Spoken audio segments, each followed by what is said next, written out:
al recoger el estandarte, digamos, la antorcha de Francisco Pecorini, eso nos convierte en anticomunistas. Nada más que estamos claros de que el comunismo ha mutado desde los 80 para acá y prácticamente sus objetivos son unos bastante diferentes a los que eran en los años 80. Pero eso no cambia que sigue siendo prácticamente la punta de lanza del enemigo de la patria. Y entendemos perfectamente esas mutaciones, así que lejos de parecer anclados en una guerra fría que ya pasó, lo que estamos haciendo es precisamente poniéndonos al día sobre la naturaleza moderna de estas nuevas amenazas. Y una de ellas, tú lo mencionaste bien, es lo políticamente correcto. Bienvenidos a Pláticas, el podcast número 1 de análisis sociopolítico en El Salvador, con su anfitrión José Carlos Parada. Todas las semanas compartiremos con invitados especiales nuestras opiniones sobre el acontecer sociopolítico nacional para realizar debates y análisis a profundidad. Los dejamos en casa y que disfruten el podcast. Bueno, muy buenas tardes amigos. Estamos de nuevo dándole reinicio a la tradición de los podcasts, Pláticas.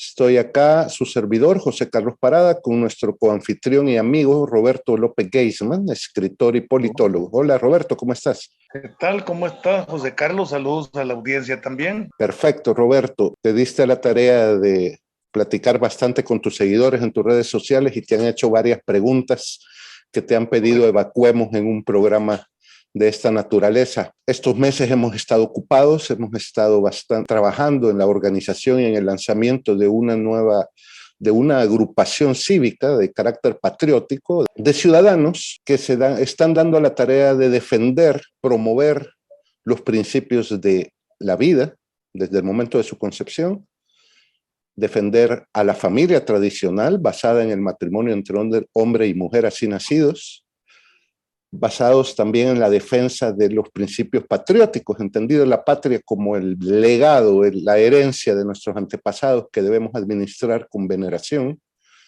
y en la defensa de la propiedad privada, entendida esta como un derecho natural que solo es comprensible e inteligible desde la perspectiva de la solidaridad.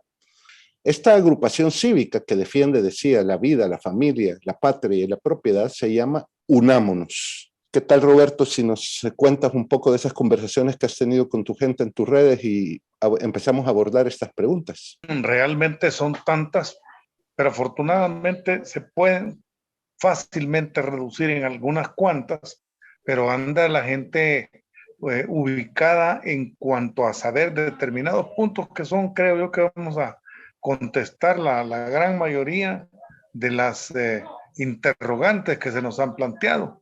Así que, como tú sabes, hice yo la síntesis con la que tú me diste también y estamos listos. Si quieres, empiezas tú, como habíamos acordado, tienes ahí a mano lo que te di primero. Entiendo que la primera pregunta era la siguiente. Dice, ¿me podrían decir cuál es la diferencia específica entre su posición política y las de otros grupos opositores que hasta ahora han aparecido? Bueno, estimados amigos, vamos a ver. Como le dije al principio, Unámonos es una agrupación cívica de patriotas, de ciudadanos salvadoreños que aman a su patria, que se están dedicando y nos estamos dedicando a la defensa de la vida desde el momento de su concepción, de la familia tradicional basada en el matrimonio de hombre y mujer así nacidos, en la defensa de la patria, entendida esta como un conjunto de instituciones, de hechos culturales y jurídicos que son la herencia de nuestros antepasados, y en la defensa de la propiedad privada, entendida esta como un derecho natural. Entonces somos una agrupación cívica que tiene sus principios bien definidos y por lo tanto su actuar está en función de estos mismos, es decir, vamos a promover cada uno de estos 4 principios que hemos hablado y los vamos a defender contra cualquier amenaza que atente contra ellos, venga de donde venga. Entonces, vemos bastantes grupos ahí que desde que el gobierno actual ha tomado posesión, o más bien desde que ganó las elecciones en el 2019, se han dado a la tarea de oponerse a todo lo que éste hace. Y prácticamente han escogido como pivote, como puntos de apoyo de su actuar y de su pensar político, el actuar de este gobierno, efectivamente. Entonces, si el gobierno hace algo, ellos se oponen casi automáticamente. De hecho, automáticamente. Si el gobierno propone el Bitcoin, ellos están en contra del Bitcoin. Si el gobierno propone repartir alimentos entre la población, ellos están opuestos a eso. Si el gobierno de pronto propone instaurar unas CICIES en El Salvador, ellos se oponen a la instauración de las CICIES. Y esto implica una gran incoherencia con respecto a quien adopta una estrategia de esa naturaleza, porque si el gobierno resulta que cambia de opinión, esta oposición, estos grupos opositores que se han dado a la tarea de estarle llevando la contraria al gobierno un día sí y otro también, se orían ante la situación un poco incómoda que cuando cambia de opinión, ellos deberían en principio ser coherentes y decir, bueno que el gobierno cambió de opinión, pero resulta que como el pivote y la referencia exclusiva de estos grupos opositores es llevarle la contra, sea lo que sea, entonces ellos quedan evidenciados en su falta de coherencia y resulta que si, por ejemplo, el gobierno quiere la CICIG, ellos no la quieren. Y cuando el gobierno cambia de opinión y resulta que el gobierno ya no quiere la CICIG, hoy ellos llegan y reaccionan en sentido contrario, pidiendo que la CICIG se instaure de un modo completamente incoherente. El gobierno ha dado muestras de cambiar de opinión con bastante frecuencia. No estoy diciendo que eso sea malo o no, solo estoy señalando un hecho. Ante este cambio de opinión del gobierno, insisto, no es posible, no es sensato, no es coherente tener como política, en el caso de estos grupos que se hacen llamar de oposición, estarle llevando la contraria completamente al gobierno, porque tarde o temprano van a tener que coincidir en algo. Entonces vemos ahí a una oposición completamente desnortada, sin brújula, sin criterios de actuación, sin contenidos políticos reales, que andan simplemente arremetiendo como toros embravecidos ante cada movimiento, cada palabra, cada pensamiento de este gobierno.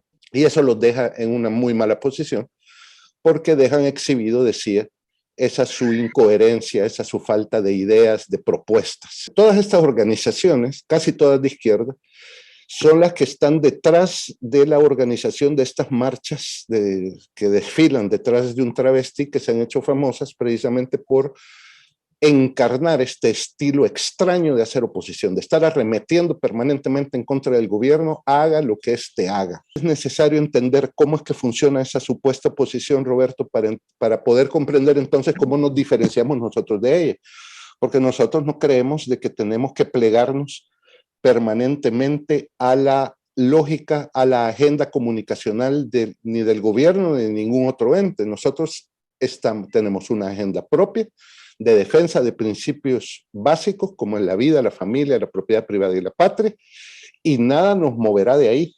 Es decir, en la medida en que haya una amenaza a cada uno de esos principios, en esa medida reaccionaremos afirmando estos principios con solidez y con coherencia. Esa es la primera diferencia que tenemos con estos grupos que se dicen ser de oposición, la coherencia. Ellos no tienen coherencia política, nosotros sí la tenemos. Nos diferencia también el lenguaje que ocupan ellos. Ellos ocupan un lenguaje procaz, vulgar, grosero, se llenan de groserías cuando se refieren a las instituciones de la República, a los que ocupan los cargos de la presidencia, de la Asamblea Legislativa, del órgano judicial.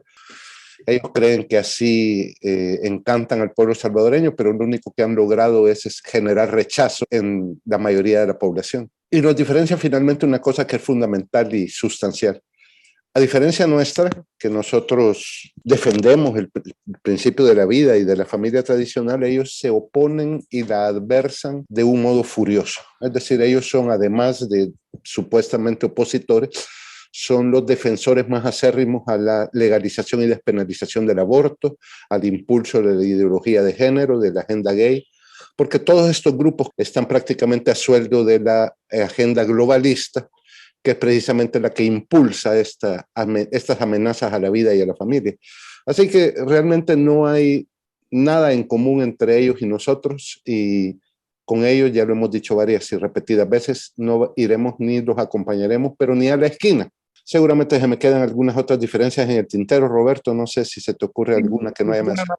Reforzar, ya que tú has mencionado más de una vez lo de las CICIES, que no es más que un ejemplo. Podríamos caer con varios ejemplos más, que para colmo no es solamente el estar cambiando, sino que la derecha buena y auténtica que había antes se pronunció contra las ICIES. Entonces viene el gobierno y rechaza las ICIES. Lo lógico hubiera sido que esos grupos, por lo menos si no era toda la derecha, que habían estado pidiendo que se sacara porque era contra la soberanía y una serie de cuestiones para no meternos aquí, deberían de haber, si no aplaudido, haberse quedado callados y tranquilos. Pues no, la respuesta es que cuando hicieron lo que ellos estaban pidiendo, se molestan y atacan. Y esto ha sucedido por lo menos media docena de veces con una serie de situaciones iguales. A lo cual quiero llegar es que a cualquiera que le están diciendo, mira, vos pues está regular, pero quitarte esa camisa, ponerte una negra o ponerte una blanca o tal, lo hace y lo siguen. O sea, hay un momento que ya ni caso le van a hacer a, no digamos, la oposición, a nadie que diga nada, porque cualquier cosa que ellos hagan, la van a atacar. No es un comportamiento inteligente. Y la gente se da cuenta también y dice, bueno, esto es de más. Entonces, si nosotros, particularmente nosotros, por ejemplo, no estamos de acuerdo con que se abra un aeropuerto nuevo en el oriente del país, ya ni caso nos van a hacer, porque todo lo que ellos hagan va a ser malo. Y puede ser que alguna cosa, de hecho, sí la hay, no sea tan mala o que podamos discutirlo. Entonces no vamos a ser ni siquiera legítimos, contradictores, no nada, porque todo lo que digan es malo. Esa es otra gran diferencia ya mencionada por ti entre nosotros y los que se están queriendo poner el sombrero ellos solos de ser la oposición de este país.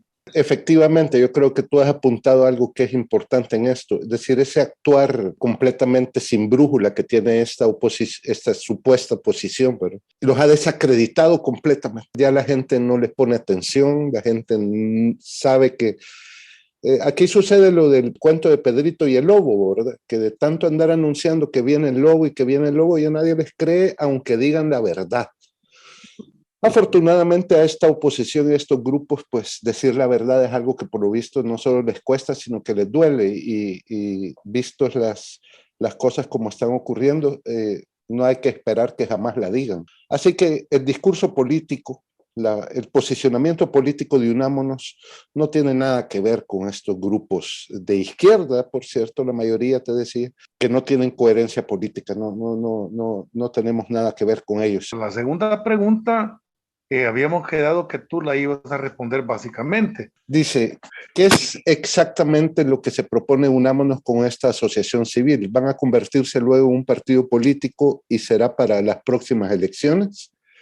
Bien, esta pregunta es fácil de responder. No somos un partido político, somos solo una agrupación cívica de carácter no partidario y nuestro objeto es defender los principios de la vida desde el momento de la concepción, la familia tradicional basada en matrimonio entre hombre y mujer así nacidos, la defensa de la patria y de todos sus principios constitutivos y principios fundacionales, y la defensa de la propiedad privada, entendida esta como derecho natural. Somos una agrupación cívica, no somos una agrupación de carácter partidario y, por lógica consecuencia, en las elecciones del 2024 no participaremos como organización, digamos, porque no somos un partido político. Esta característica de ser una agrupación cívica nos permite poder ampliar el alcance de la unidad a la que hacemos un llamado, porque acá caben todo tipo de salvadoreños, independientemente de sus opiniones con respecto a temas que van más allá de los 4 que estamos defendiendo. Es decir,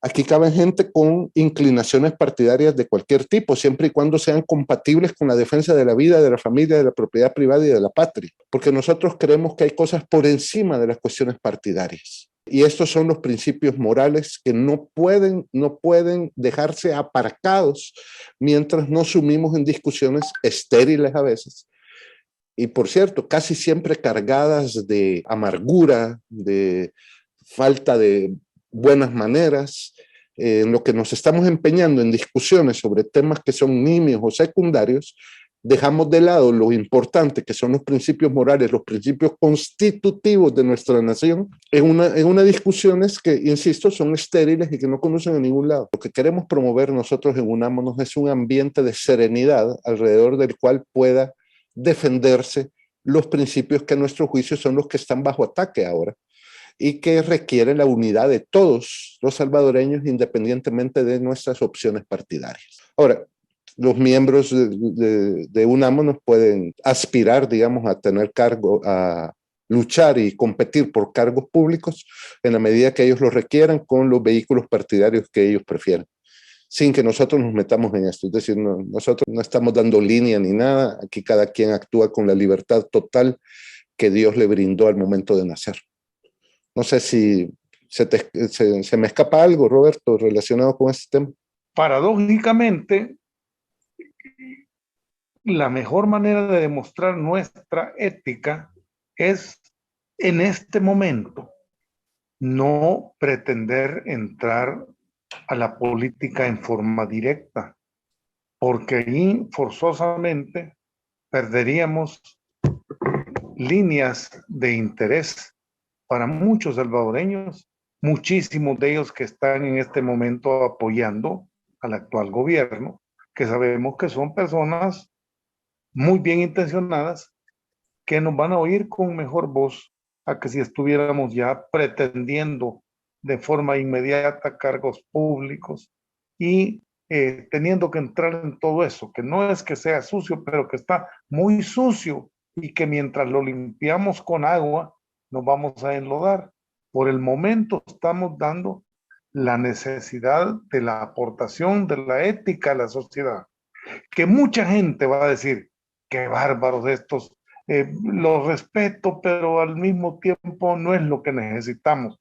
Queremos gente con los pies en la tierra y no se dan cuenta que el hecho de estar con los pies suspendidos en el aire y atontados, para no decir otra palabra, es no caer en la cuenta la inmensidad necesaria que tenemos de moralidad pública. Sí, efectivamente, y eso que dices se presta a subrayar una cuestión que es importante. Nosotros no tenemos una visión peyorativa de la participación política de los ciudadanos salvadoreños, al contrario. Siempre y cuando, por supuesto, se enfoque dentro del contexto del servicio a la población. Los cargos públicos solo se entienden y solo son justificables, digamos, en la medida en que se pretende, y que de hecho así resulte en la práctica, en un afán de servicio. Es una expresión de caridad cristiana importante. Por eso no le vamos a poner ningún tipo de óbices ni ningún tipo de obstáculo a aquellos miembros o aquellos salvadoreños miembros de Unámonos que para las próximas elecciones quieran participar. Al contrario, es algo que alentamos, es algo que pueden hacer en su carácter particular sin necesidad de comprometer al movimiento. Si quieres, Roberto, pasamos a la tercera pregunta. Bueno, la tercera pregunta nos dice varias veces, o sea, no es una pregunta, sino que es una cosa repetida más o menos en el mismo contexto, que significa, ustedes han mencionado varias veces ser de auténtica derecha. ¿Qué significa ser auténtica derecha? Y por lo tanto, ¿qué es la falsa derecha? Que hemos más de una vez mencionado que es la derecha mercantilista. Me parece una muy adecuada y necesaria pregunta, que indudablemente tú me vas a ayudar a redondear después. La auténtica derecha es el pensamiento que está al fondo de los planteamientos políticos que se hagan. O sea, es un pensamiento filosófico, ideológico, profundo, que representa un talante de la persona y una idiosincrasia social completa, la cual se ha ido perdiendo poco a poco en El Salvador. Como no es el caso, y nos llevaría muy lejos de mencionar cómo se ha ido dando y quiénes son los principales responsables, yo creo que no andan muy perdidos quienes les vayan a poner nombre y apellido. En su oportunidad lo podemos hacer, pero lo que queremos decir es que esta auténtica derecha no se queda únicamente en los aspectos formalistas, positivistas del derecho, sino que van en búsqueda de los elementos de derecho natural que hay o que están haciendo falta. De ahí es que nuestra defensa de la propiedad arranca fundamentalmente del derecho natural. Luego, de la misma manera, significa que para los problemas de tipo económico, que muchos dicen es el talón de Aquiles de ustedes que no han hablado, al contrario, no es ningún talón de Aquiles, porque los mercantilistas en su avidez, en su ambición sin límite, han aplicado un capitalismo salvaje. Y tenemos que decirlo con adjetivos, porque el capitalismo no es una cosa no es nefasta, ni en el pensamiento liberal se encuentran cosas muy interesantes, pero la aplicación desmedida, egoístizada, valga la palabra, transformarla, es la que nos ha llevado a crear una imagen de la derecha que no es la correcta. Creo que eso que estás tocando, y no pierdas de vista la línea argumental, es vital, porque precisamente Arena y sus gobiernos precedentes nos han querido convencer de que la propiedad privada está basada en el egoísmo. Nosotros no opinamos así, nosotros creemos más bien que la propiedad privada surge precisamente de esa solidaridad humana expresada en lo que Aristóteles decía, de que el ser humano, el hombre es un animal social, político, son politicón. Y esta visión filosófica, como vos bien lo has apuntado, es lo que marca, entre otras cosas, una diferencia abismal con respecto a esa derecha mercantilista que dices. Definitivamente, el hecho que le den la preferencia a todo lo económico con absoluta negación, si no negación, secundarización de todo, en la agricultura, en la educación, en la cultura, todos los elementos fundamentales para una discusión sobre el arte, sobre la forma de agricultura, van secundarias o terciarias, porque esta derecha falsa y mercantilista pone al frente, y la producción, y cuánto se gana, y cuánto tiene usted. El éxito es puramente monetario y nada más, y todo lo demás se va quedando poco a poco, como que si usted ya no es el cantante principal, ni parte de un coro bonito donde todos tienen sus voces, sino que hay un cantante principal, que es el aspecto económico, ambicioso y extremo. Entonces, se van quedando las voces atrás, ese coro retrocede y finalmente no hay ni coro ni hay nada más que alguien, y los demás son unas vocecitas que hacen como los coros de los que muy bonitos, por cierto, de Ray Conniff, a donde mucha gente ni se daba cuenta que eran voces humanas, que parecían que eran instrumentos. Muy bonito la orquestación, pero las palabras las está llevando esa economía pésima. Y no quiero dejar de mencionar el tema, porque al hablar de economía pésima hablamos de injusticia también, que nunca se quiere mencionar. Se cree que el que tiene es porque él lo merece, y el que no tiene es porque es un idiota, un haragán o lo que quiera. Nada más falso que eso. Por Dios santo, conocemos a nuestro lado, arriba, abajo, jóvenes, viejos y todo, que no es eso siempre así.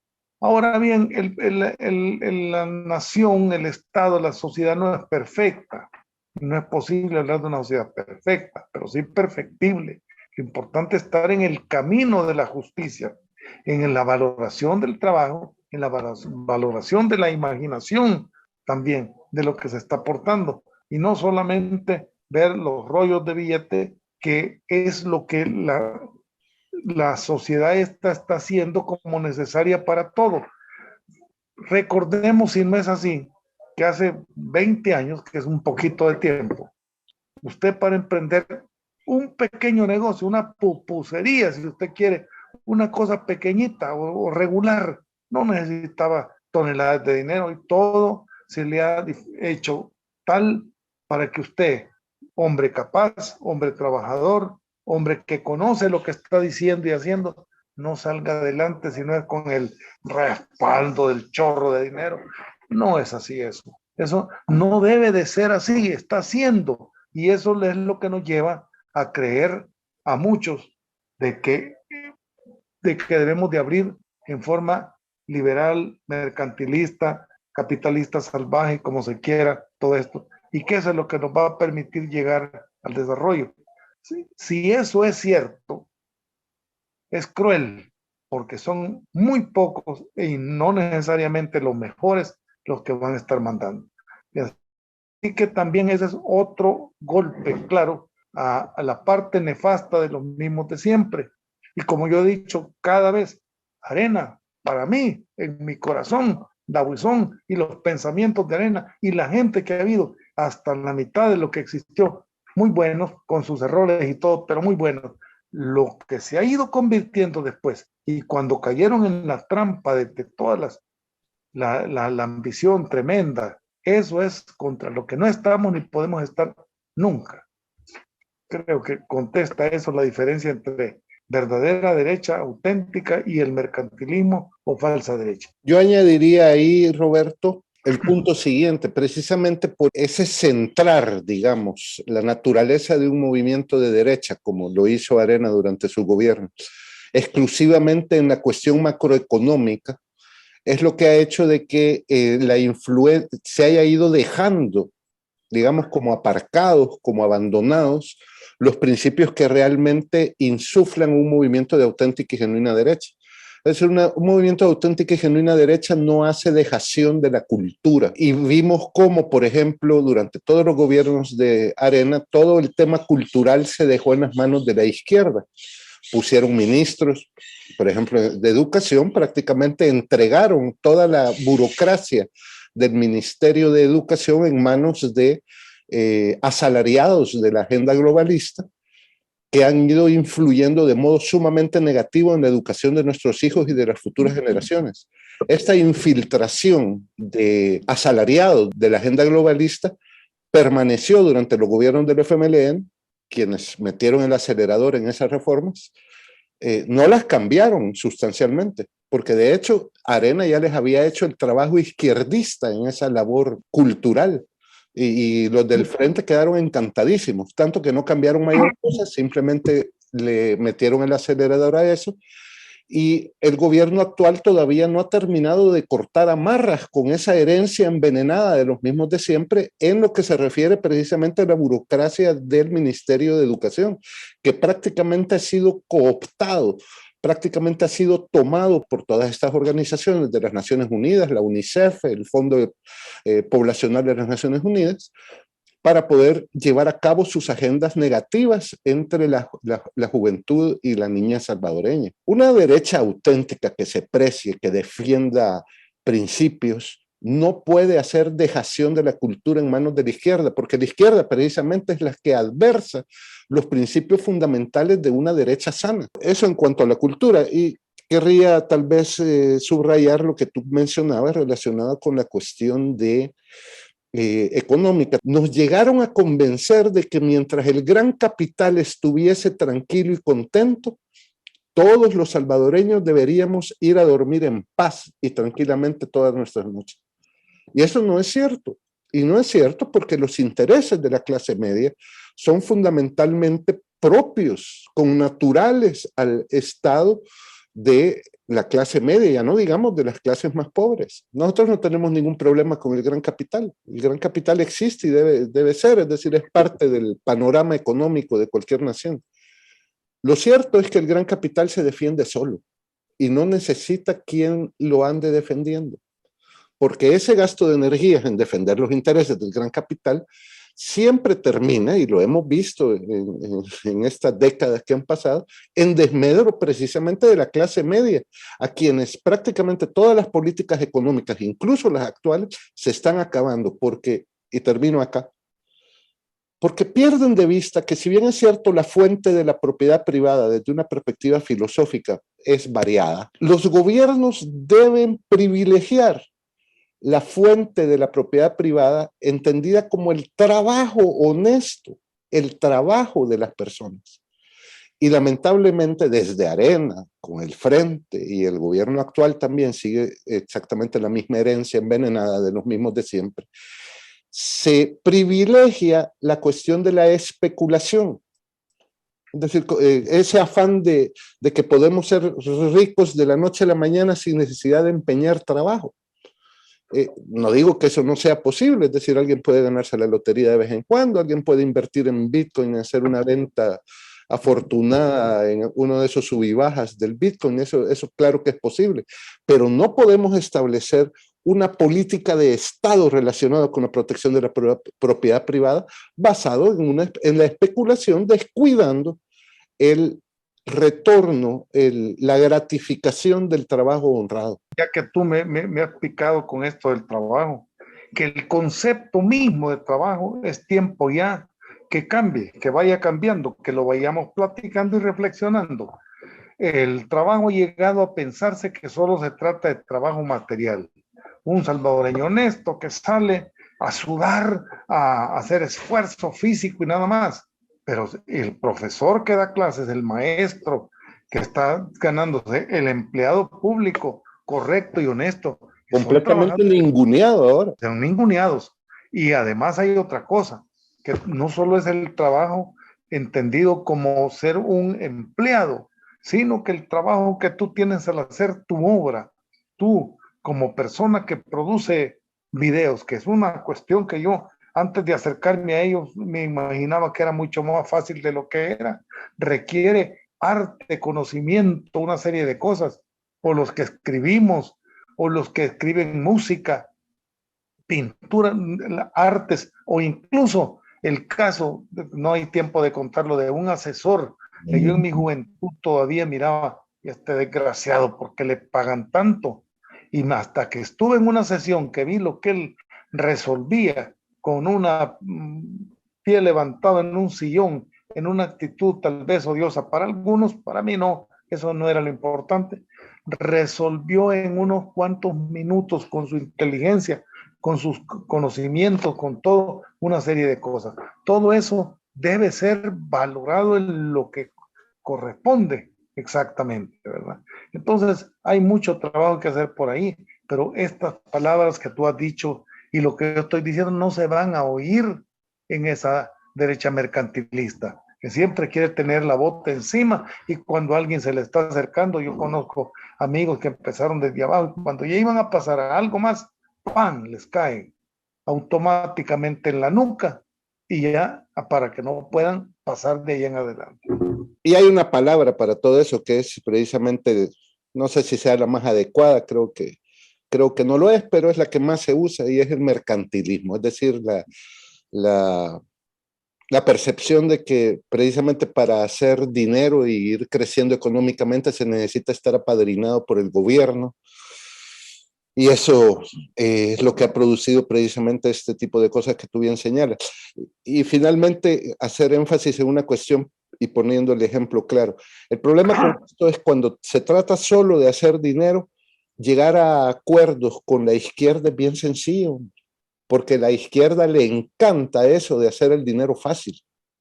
De hecho, si nos fijamos en los líderes izquierdistas que andan detrás de esas marchas, todos llevan vidas de lujo, es decir, de Johnny Walker cinta azul, les encanta estar ocupando puestos en la burocracia dorada, y esta derecha mercantilista se entiende perfectamente con ese tipo de cosas. Coinciden en el afán del lucro y del dinero fácil, sin trabajo honesto, y por otro lado, la derecha se siente muy cómoda descansando, digamos, de la defensa de los principios que realmente le competen.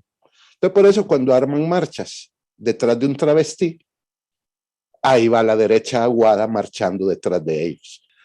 Entiendo que quedan dos preguntas más, Roberto. La pregunta dice así: ¿tienen pensado eventos en vivo en que podamos conocernos mejor? Sí, efectivamente, digamos, si bien es cierto, nosotros estamos concentrados en la cuestión de las redes sociales. Tenemos presencia en todas las redes sociales, tenemos presencia en Facebook, en TikTok, en Twitter, en YouTube, en Instagram, y tenemos esta presencia en estos medios, en estas redes sociales, porque precisamente es ahí donde la inmensa mayoría de los salvadoreños, casi sin excepción, se relacionan y conviven. Así que no podemos descuidar la cuestión de las redes. Sin embargo, estamos conscientes de que la vida social va más allá de las redes y estamos en permanente contacto, digámoslo así, físico con las personas, teniendo reuniones vis a vis, cara a cara, para poder ir conversando, afinando sobre estos temas tan delicados para el país. Ahora, para esto es absolutamente necesario dar el brinco, el salto de estas redes sociales a la vida real. Y eso, hay una puerta específica que lo permite y que hasta el momento nos ha funcionado perfectamente bien. Todos los que nos escuchan pueden comunicarse con nosotros en nuestro WhatsApp. El WhatsApp es el 503-6157-7383. Lo repito, 503-6157-7383. Comuníquense ahí, los atenderemos personalmente y en la medida en que vayamos entrando en confianza y ya en conversaciones reales, digamos, privadas, en un ambiente de seguridad y de fluidez mayor, podemos, y de hecho es lo que estamos haciendo constantemente, agendando reuniones físicas personales para conocernos mejor y poder ir avanzando. No sé si se te ocurre algo más, Roberto. Yo entiendo que lo que tú dices es una realidad incontestable. Sin embargo, a pesar de eso, creo que habría que balancear o equilibrar con alguna reunión personal y física con la gente para que lo conozcan, conocernos entre todos y poder dar también la transmisión de conocimiento que nunca es tan perfecta como la que se puede hacer físicamente, nada más. Ok, perfecto. Procedemos entonces a contestar la última pregunta. Dice, nos gustaría recibir más información sobre cultura política. ¿Se está organizando algún tipo de conferencias, cursillos, ya sean pagados o no?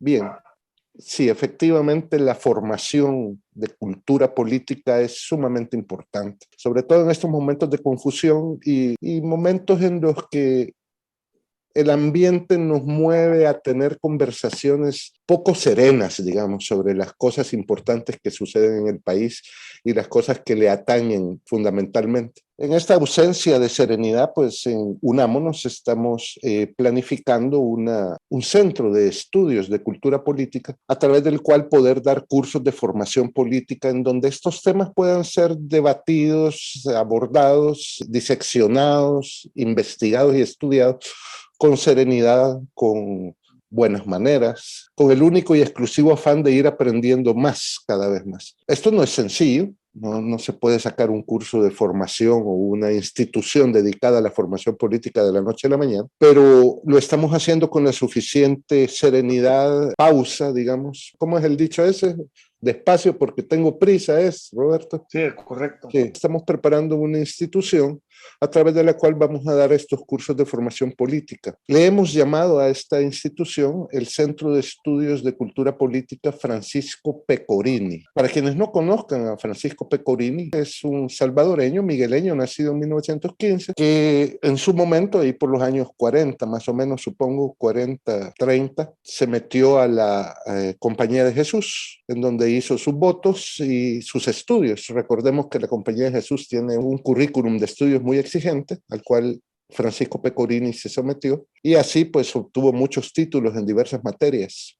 Cuando la Compañía de Jesús dio ese giro en los años 60, más o menos, finales de los 50, principios de los 60, hacia la teología de la liberación, Francisco Pecorini se sintió incómodo con ese planteamiento de inspiración marxista y se separó de la Compañía de Jesús. Se fue a California, en donde se dedicó a la cátedra universitaria, a los estudios de filosofía, publicó muchos libros.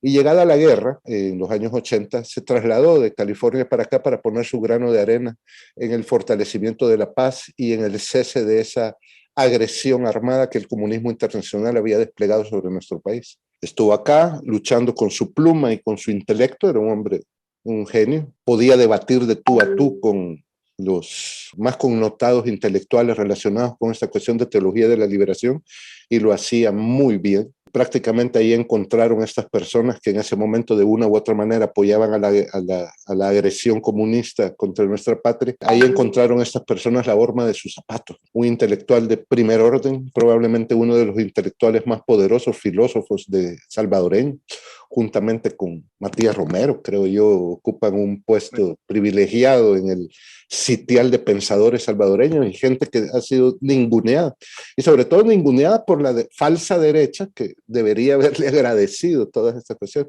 El punto es que su labor en contra de la agresión comunista fue tan grande que lo terminaron asesinando.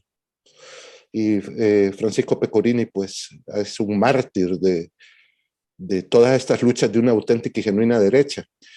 Hemos escogido este nombre como el nombre de nuestro Instituto de Formación Política, y tenemos el enorme privilegio de contar con la amistad de Roberto López Geisma, quien ahora me acompaña, quien le conoció en vida, y no solo le conoció, sino que participó hombro a hombro de sus luchas en ese tiempo. Nos encantaría que nos dijeras algo al respecto de Francisco Pecorini, para poder contestar esta pregunta sobre los cursos que queremos dar en el futuro. Antes que nada, pues es evidente que don Francisco merece, como lo vamos a realizar, un video completo, entrevistas personales con su servidor y con otras personas. Lo vamos a hacer la difusión necesaria de la altura del personaje. Tú has hecho una introducción interesante, yo voy a contar el aspecto personal mío, que estando trabajando en el diario de hoy como periodista, tenía, digamos, como por decirlo así, fuente a las personas connotadas intelectuales que venían, y ahí fue que lo conocí en una entrevista y me hizo ver que pensaba volver al país a pasar los últimos años de su vida, pobrecito mi querido amigo, con tranquilidad, y se vino precisamente a pasar acá ya retirado de la Universidad del Sur de California. Entonces yo ahí tomé amistad con él. ¿Cuántos años tenía en ese momento Francisco Pecorini, Roberto? Señor de edad avanzada, completamente entero en su mente y en todo, ¿verdad? La cosa es que yo ahí entré en amistad con él y programamos y empezamos concretamente a hacer un grupo, una especie de think tank de gente tradicional, de gente que pudiera presentar una opción distinta. También tengo que mencionar, el otro día vamos a hablar algo de eso con el gran hombre que fue el padre Fuentes Castellanos, que hay muchas personas conocidas que abrevamos en su sabiduría. Yo tuve la oportunidad que una vez con otros 3, 4 personas comimos juntos, el padre Fuentes Castellanos, Pecorini, su servidor y otros.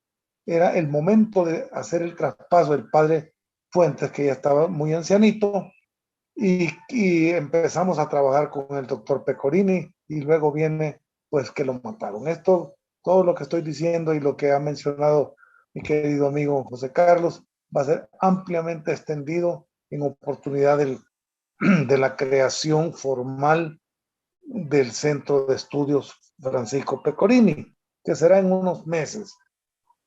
Ahora, en cuanto a cultura política, lo que les quiero decir es que tenemos un gran problema, porque si esto fuera clases de economía, de derecho, de yo que sé, muchas cosas, sería más fácil.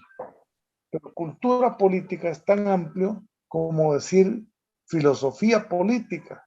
Ahí implica sociología, antropología, historia, arte. Es una cuestión para llevarla bien y seriamente compleja. Pues tenemos que pensar bien cómo lo manejamos, porque si yo voy a gente que prácticamente lo que tienen es confusión, es dificilísimo. Tenemos que primero despejar las confusiones y luego ir plantando ya en una tierra abonada y arada la plantita, regarla y ponerle su abono que funcione. Todo no es cosa sencilla.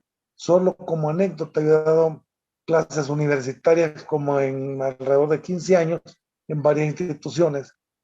Los mejores que yo he tenido fueron dos grupos. Uno, jovencitos de bachillerato, que es la única vez que di bachillerato en un colegio muy serio de esta capital, que desconocían mucho de cultura y de historia, que es lo que yo les di. Literatura e historia. Y también otro grupo de Zacatecoluca, que ellos bastante bajos en general de cultura, lo mejor, serios, estudiosos, como no se diga, impresionante. Yo creí que no iba a pasar adelante. Fueron mis más grandes y queridos alumnos, porque con todo lo que le faltaba, no tenía yo que ir botando tanta basura y tanto pensamiento políticamente correcto que por desgracia tenemos. Solo les puedo decir, porque si no sería extendernos extremadamente, que esto de la cultura política es delicado y lo vamos a tomar buenamente para el servicio de ustedes, sin permitir que se haga un chapandongo, que es fácil hacerlo. Bueno, muchas gracias, Roberto. No hay que olvidarnos, por cierto, de que estamos hablando de esos egregios personajes que en los 80 pusieron en riesgo sus vidas en contra de la amenaza comunista, y lo cual, por cierto, al recoger el estandarte, digamos, la antorcha de Francisco Pecorini, eso nos convierte en anticomunistas. Nada más que estamos claros de que el comunismo ha mutado desde los 80 para acá, y prácticamente sus objetivos son unos bastante diferentes a los que eran en los años 80. Pero eso no cambia que sigue siendo prácticamente la punta de lanza del enemigo de la patria. Y entendemos perfectamente esas mutaciones, así que lejos de parecer anclados en una guerra fría que ya pasó, lo que estamos haciendo es precisamente poniéndonos al día sobre la naturaleza moderna de estas nuevas amenazas. Y una de ellas, tú lo mencionaste bien, es lo políticamente correcto, que es precisamente una telaraña de basura difícil de abordar, pero que en estos cursos lo haremos. Queremos agradecerle a nuestros amigos de habernos acompañado en este nuevo programa del podcast Pláticas, en su 23ª edición. Gracias a ti, Roberto, por acompañarnos, y les esperamos, primero Dios, dentro de unos 15 días con nuestro siguiente programa. Les agradezco a todos su presencia. Divulguen esto en todos los medios que puedan, si les ha parecido, e incluso si no les ha parecido, llévenlo a la reflexión de los amigos que ustedes y los demás queremos que sean amigos nuestros. Perfecto. Hasta la próxima, amigos.